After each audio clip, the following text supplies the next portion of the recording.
Bom dia, turma. Nós iremos dar continuidade ao nosso assunto da aula passada. Quero que vocês peguem o livro e acompanhem a aula com o arquivo que eu irei mandar para vocês no grupo, certo? No livro didático, o conteúdo está na página 75. Hoje nós vamos falar sobre a evolução dos seres vivos, certo? Existem alguns conceitos de evolução desses seres vivos. O primeiro conceito é chamado de fixismo, né? Uma teoria da evolução. O que é que quer dizer o fixismo? Pensamento predominantemente no século XVIII. Cada espécie teria surgido de maneira independente e permaneceria sempre com as mesmas características. Esse indivíduo, ele surgia em várias épocas, mas ele não se transformava, né? Não sofria mudanças de acordo com a alteração do ambiente. Segundo Lamarck, a teoria da evolução de Lamarck, Lamarck contrariou as ideias fixistas da época. O francês defendia que os organismos atuais surgiam de outros mais simples e teriam uma tendência a se transformar gradualmente em seres mais complexos. Os seres mais simples, por sua vez, poderiam surgir, certo?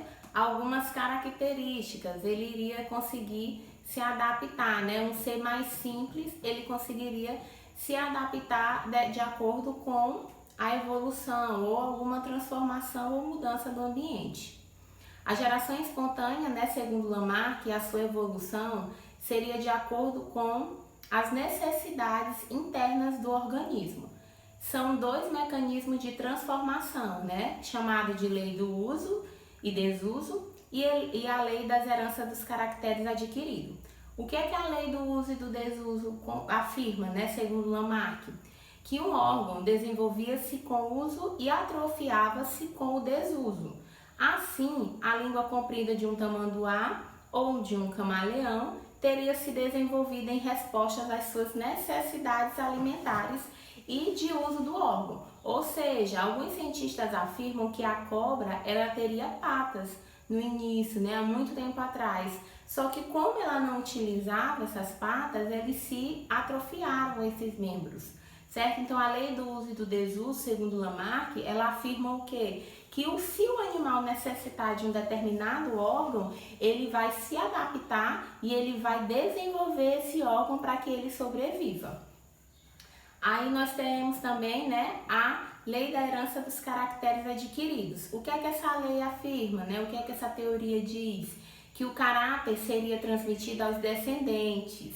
Assim, por exemplo, o tamanduá, né, desenvolveria seus músculos com exercícios e essas características passariam aos seus filhos. Um exemplo da girafa, né? Segundo Lamarck, as girafas, elas para precisar se alimentar, elas esticaram os seus pescoços para conseguir comer as frutas do topo das árvores. Na lei das heranças dos caracteres adquiridos, essas girafas que conseguiram se adaptar, elas iriam gerar descendentes com um pescoço longo, né? Esses descendentes iriam adquirir uma herança que elas por si só conseguiram desenvolver na necessidade. Aí nós temos aqui também, certo? Lá na página 4, quando ele diz, né, que Lamarck diz o quê? As girafas ancestrais provavelmente tinham pescoços curtos para alcançar a folhagem das árvores, de que se alimentavam. Tinham que esticar o seu pescoço. Pelo fato de esticarem sempre o pescoço para atingir a folhagem das árvores, o pescoço alongou-se. Essa característica adquirida era transmitida aos seus descendentes. Finalmente, o contínuo esticamento do pescoço deu origem às girafas atuais. Portanto, pelo uso ou desuso e pela transmissão das características adquiridas, houve a evolução.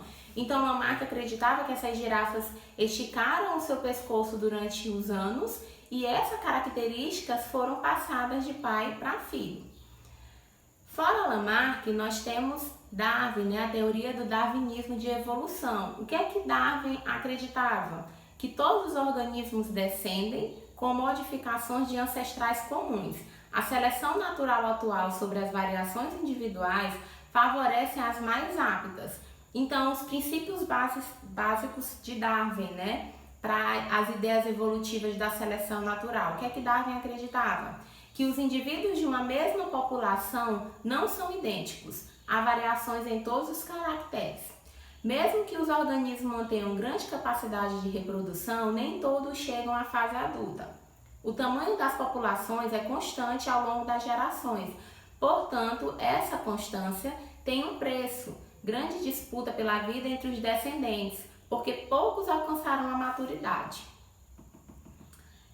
Então, o que é que essa ideia de evolução de Darwin diz, né? A seleção natural, que os indivíduos mais fortes vão ser os que vão conseguir se adaptar às mudanças do ambiente e os mais fracos, eles não irão chegar à fase adulta.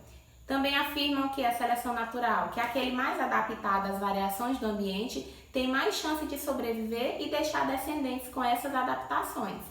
Ao longo das gerações, a atuação da seleção natural sobre os indivíduos da população propicia a adaptação destes aos meios e pode levar ao surgimento de novas espécies. Darwin acreditava que as girafas ancestrais provavelmente apresentavam pescoços de comprimento variáveis, ou seja, algumas girafas tinham os pescoços maiores e outras girafas com esse pescoço menor.